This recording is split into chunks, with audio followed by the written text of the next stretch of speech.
Sofa a labari da zafi-zafinsa, ƙasar Iran ta ƙaryata rahoton murabus ɗin shugabanta, inda ta ayyana labarin a matsayin labarin ƙwanzon kurege, me ya bayyana zuwa yanzu.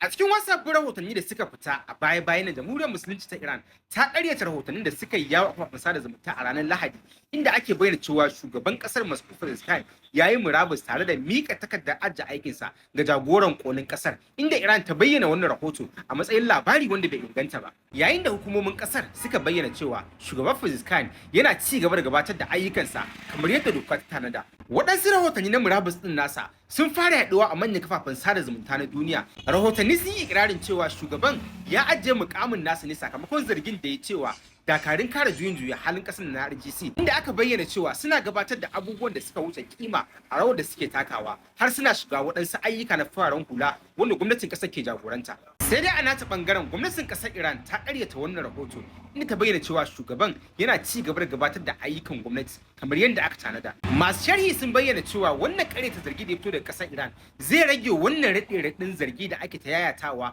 a cikin awannin da suka gabata a baya. To sai dai abin tambayar anan shine, kana ganin me yasa waɗannan rahotanni jita suka samu bazuwa a sassan sada zumunta cikin gaggawa? Ka bayyana ra'ayinka. Ka binciki asalin rahoton yana cikin comment section.